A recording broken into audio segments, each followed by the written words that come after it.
സമ്മേളനത്തിൽ തന്നെയാണ് എന്നാണ് മനസ്സിലാക്കേണ്ടത്. 29 വർഷമായി അദ്ദേഹം താൻ പോലീസിന്റെ ഭാഗമാണ് എന്ന് പറയുന്നു. സിവിൽ പോലീസ് ഓഫീസർ എന്ന പേര് പോലും താൻ കൊണ്ടുവന്നതാണ് എന്ന് എം ആർ അജിത് കുമാർ പറയുന്നു. പല തസ്തികകളിൽ ജോലി ചെയ്യാൻ അവസരം കിട്ടി.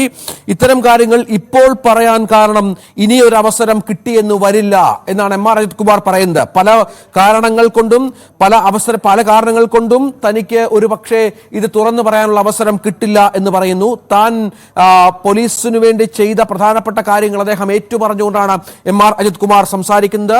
ഭരണപക്ഷത്തെ ഒരു MLA വളരെ ഗൗരവതരമായ ആരോപണങ്ങൾ എം ആർ അജിത് കുമാറിനെതിരെ ഉന്നയിക്കുന്ന പശ്ചാത്തലത്തിൽ കൂടിയാണ് വളരെ പ്രധാനപ്പെട്ട ഒരു വാക്കുകളിലേക്ക്. നൈറ്റ് പെട്രോളിംഗിൽ പോകുന്ന 4 പേരില്ലാതെ പോകുന്ന ഏത് നൈറ്റ് പെട്രോളിംഗും ആ പോകുന്ന പോലീസുകാരുടെ ജീവന് ഭീഷണിയാണ് എന്നുള്ളതാണ് എന്റെ വിചാരം. ഇതുമായിട്ട് ബന്ധപ്പെട്ട് 2017 വിസിബിൾ പോലീസ് സർക്കിൾ ഇറക്കിയിട്ടുണ്ടായിരുന്നു. ഞാൻ ഇപ്പോഴും നിർബന്ധിച്ചു, 4 പേര് വേണം. എനിക്ക് വേണ്ടിയല്ല, നിങ്ങളുടെ സുരക്ഷയ്ക്ക് വേണ്ടിയിട്ടാണ്. നിങ്ങൾ ഓരോരുത്തരും സുരക്ഷയ്ക്ക് വേണ്ടി പറഞ്ഞ സാധനമാണ് ഞാൻ. അത് പല രീതിയിൽ വ്യാഖ്യാനിക്കപ്പെട്ടു. പക്ഷെ എന്നിരുന്നാലും നിങ്ങൾ ജീവിച്ചിരിക്കേണ്ടത് എനിക്കും ആവശ്യമാണ്, നിങ്ങളുടെ കുടുംബത്തിനും ആവശ്യമാണ്. സ്വാഭാവിക സുരക്ഷ നോക്കാൻ നിങ്ങൾ ബാധ്യസ്ഥരാണ്. അപ്പൊ ഇത്തരം സാഹചര്യങ്ങളിൽ നിങ്ങൾക്കറിയാം, ഇന്ന് ഓരോ ദിവസവും ഓരോ തരത്തിലാണ് പോലീസുകാരെ അറ്റാക്ക് ചെയ്യുന്ന ആർക്കും പേടിയില്ല. പണ്ട് ഒരു ഹെഡ് കോൺസ്റ്റബിൾ പോയി നിന്ന് വാടാ എന്ന് പറഞ്ഞാൽ കാലത്ത് മാറി ഇന്ന് ഒരു സംഘം പോലീസുകാരെ അറ്റാക്ക് ചെയ്യാൻ ചാൻസ് ഉള്ള സിറ്റുവേഷൻസ് ആണ് നിങ്ങൾ എന്നും കാണുന്നത്. നിങ്ങൾ കണ്ടിട്ടുണ്ടാവും പല അവസരങ്ങളിലും. അദ്ദേഹം പറഞ്ഞ പോലെ തന്നെ ഹൈ റിസ്ക് ഫേസ് ചെയ്യുന്ന ഒരു പോലീസ് ഗ്രൂപ്പാണ് നമ്മൾ. നിങ്ങൾക്കറിയാം, doctor Vandana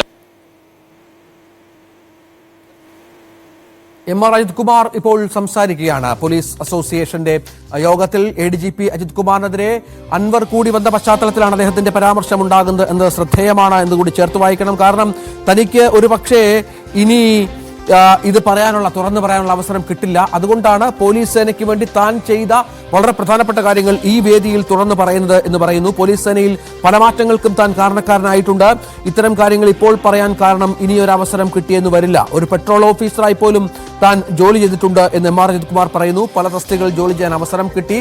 civil police officer എന്ന പേര് പോലും താൻ കൊണ്ടുവന്നതാണ് എന്ന് അദ്ദേഹം പറയുകയാണ്. അദ്ദേഹത്തിന്റെ സംഭാഷണം ഇപ്പോൾ അവിടെ നടക്കുന്നത് കോട്ടയത്ത് പോലീസ് അസോസിയേഷന്റെ സമ്മേളനത്തിലാണ് എന്നാണ് മനസ്സിലാക്കേണ്ടത്. സോളാർ കേസ് പോലും അട്ടിമറിച്ചു.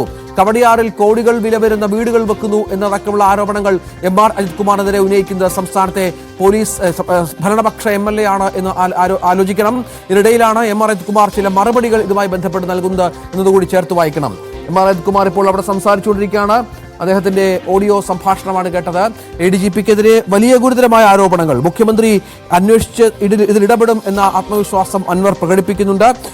തനിക്ക് 3.5 കോടി ജനങ്ങളുടെ പിന്തുണയുണ്ട്. അതിൽ പാർട്ടിയും പെടും. അതും CPMന്റെയും സർക്കാരിന്റെയും പിന്തുണ ഈ വിഷയത്തിൽ. സംസ്ഥാന പോലീസ് എന്താണ്? ജനങ്ങൾക്ക് നിങ്ങൾ വിശ്വാസമുണ്ട്. ബാക്കി എന്തൊക്കെ പറഞ്ഞാലും ശരി, ജനങ്ങൾക്ക് നിങ്ങൾ വിശ്വാസമുണ്ട്. ജനങ്ങൾ എന്നും പ്രതീക്ഷിക്കുന്നു നിങ്ങൾക്ക് ഡെലിവറി ചെയ്യാൻ സാധിക്കും. ജനങ്ങൾ ഇന്നും പ്രതീക്ഷിക്കുന്നു റോഡിലൊരു പോലീസുകാരനെ കാണണം.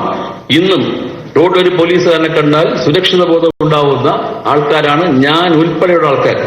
നിങ്ങൾക്കറിയാം, നിങ്ങൾ റോഡിൽ നിൽക്കുമ്പോൾ എത്ര പേര് നിങ്ങളോട് കാര്യം ചോദിക്കുന്നത്? മറ്റേത് സംസ്ഥാനത്തിലാണ് ഒരു പോലീസ് ഉദ്യോഗസ്ഥനോട് പോലീസിനോട് നിങ്ങൾക്ക് ധൈര്യമായിട്ട് പോയി കാര്യം ചോദിക്കാൻ പറ്റും?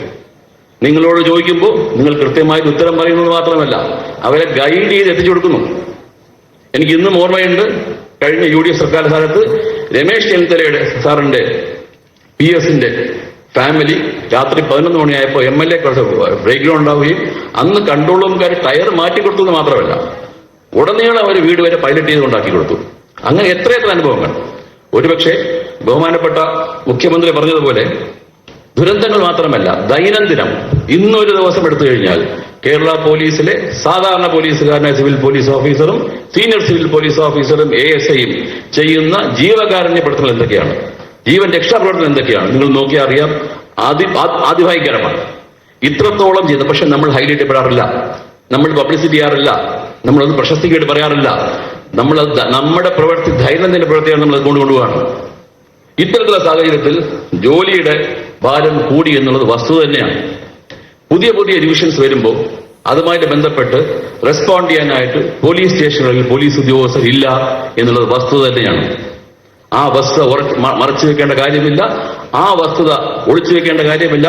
ആ വസ്തുത ഉണ്ടായാലും ഉത്തരവാദിത്വം എനിക്കുമുണ്ട്. അതുകൊണ്ട് തന്നെയാണ് ഞാൻ പറയുന്നത്, കളക്റ്റീവായിട്ട് പോലീസ് നേതൃത്വം ബാർഗെയിൻ ചെയ്ത് വാങ്ങിക്കേണ്ട ഒരു സാധനം തന്നെയാണ് പോലീസ് സേനയുടെ അംഗസംഖ്യ കൂട്ടുന്നതുമായിട്ട് ബന്ധപ്പെട്ടിട്ടുള്ള ഇഷ്യൂസ്. ഇനി ഇതുമായിട്ട് ബന്ധപ്പെട്ട് നിങ്ങൾക്കറിയാം, പോലീസിന്റെ ഡ്യൂട്ടിയുമായിട്ട് ബന്ധപ്പെട്ട് ഉള്ള അതിലേക്ക് വരാൻ മുമ്പ് എന്താണ് പോലീസ് സ്റ്റേഷൻ? നിങ്ങൾ എല്ലാവരും ഈ പറഞ്ഞതുപോലെ പോലീസ് സ്റ്റേഷനിലാണ് നമ്മുടെ എല്ലാ കാര്യങ്ങളും. നിങ്ങൾക്കറിയാം, അടുത്ത കാലങ്ങളിൽ പോലീസ് സ്റ്റേഷനിലെ SHO സിസ്റ്റം ഇൻസ്പെക്ടറായിട്ട് ഉയർത്തി. ഇൻസ്പെക്ടറായിട്ട് ഉയർത്തിയ പോലീസ് സ്റ്റേഷൻ സിസ്റ്റം ഡെലിവറി ചെയ്തോ ഇല്ലയോ നിങ്ങൾ ആലോചിക്കേണ്ട കാര്യമാണ്. ഡെലിവറി ചെയ്തില്ലെങ്കിൽ എന്തുകൊണ്ടാണ്? യുണൈറ്റഡ് നേഷൻസ് ഞാൻ വർക്ക് ചെയ്യുമ്പോൾ പോലീസ് സ്റ്റേഷനിലെ SHOന്റെ പേര് സ്റ്റേഷൻ കമാൻഡർ എന്നാണ്. അദ്ദേഹം ഡെയിലി രാവിലെ വരും. അദ്ദേഹം രാവിലെ 8 മണിക്ക് മീറ്റിംഗ് വിളിക്കും. അതിനകത്ത് പല ടീംസ് ഉണ്ട്, സംസാരിക്കും. അദ്ദേഹമല്ല പെട്രോളിങ്ങിന് പോകുന്നത്. അദ്ദേഹം പോലീസ് സ്റ്റേഷൻ ഉണ്ടാവും. അദ്ദേഹം ഡ്യൂട്ടി പോലീസ്, ബാക്കിയുള്ള ആൾക്കാർ ജോലി ചെയ്ത് പോകും. ആ ജോലി ചെയ്തതിന് ശേഷം പോലീസ് സ്റ്റേഷനിൽ എത്തുന്നതിന്റെ കാര്യമുണ്ട്. അപ്പൊ പോലീസ് സ്റ്റേഷനിൽ വരുന്ന ആൾക്ക് ഡയറക്റ്റ് ആയിട്ട് SHOയെ കാണാനും അയാളുടെ ഗ്രീവൻസസ് പറയാനും SHOക്ക് ഡീൽ ചെയ്യാൻ സാധിക്കും. ആ ലെവലിൽ ഡെവലപ്പ് ചെയ്യാനായിട്ടാണ് ഇൻസ്പെക്ടർ സ്റ്റേഷൻ ഉള്ളത്. ആ ലെവലിലേക്ക് ഉയർന്നോ? ഒരു SHO എന്ന നിലയിൽ പോലീസ് സ്റ്റേഷനകത്തുള്ള ജോലികളൊക്കെ കൃത്യമായിട്ട് യൂതിച്ച് നടത്തി അതിന്റെ ജോലിക്കാരെ ജോലി ചെയ്യിപ്പിച്ചോ?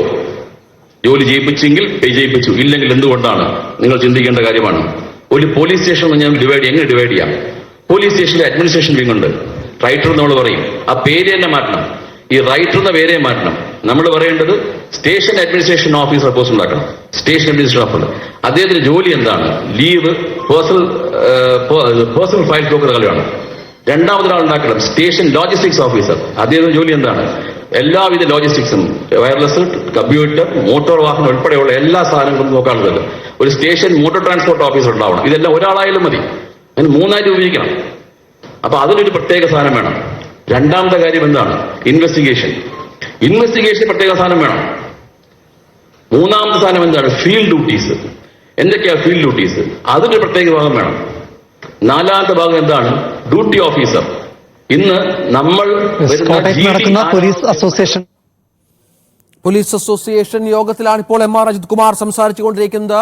അദ്ദേഹം താൻ പോലീസിനായി ചെയ്ത സേവനങ്ങളെക്കുറിച്ചുള്ള ഒരു ബ്രീഫിംഗ് ആണ് ഇപ്പോൾ നടത്തിക്കൊണ്ടിരിക്കുന്നത്. കാരണം അദ്ദേഹം ആദ്യം തന്നെ പറഞ്ഞു വെക്കുന്നത് പല കാരണങ്ങളാൽ ഒരുപക്ഷെ തനിക്കിത് പറയാനുള്ള അവസരം ലഭിച്ചില്ലെങ്കിലോ എന്നുള്ളതാണ്. കാരണം അത്തരത്തിലുള്ള വളരെ പ്രധാനപ്പെട്ട ചില നിർണായകമായ നീക്കങ്ങളിലേക്ക് സംസ്ഥാന സർക്കാർ കടക്കുന്നു എന്നുള്ള സൂചന ഒരുപക്ഷെ അദ്ദേഹത്തിന് കിട്ടിയേക്കാം. കാരണം അദ്ദേഹത്തിനെതിരെ ആരോപണം ഉന്നയിക്കുന്ന സംസ്ഥാനത്തെ വളരെ പ്രധാനപ്പെട്ട ഒരു MLA കൂടിയാണ്, ഭരണപക്ഷ MLA ആണ് VV അരുൺ. അത് തന്നെയാണ് കാരണം അജിത് കുമാർ താൻ 29 വർഷം പോലീസ് സേനയിൽ പ്രവർത്തിച്ച കാര്യങ്ങൾ പറയുന്നു. പക്ഷേ PV അൻവർ ഒരു കാരണവശാലും MR അജിത് കുമാറിനെ വിടാൻ ഉദ്ദേശിക്കുന്നില്ല.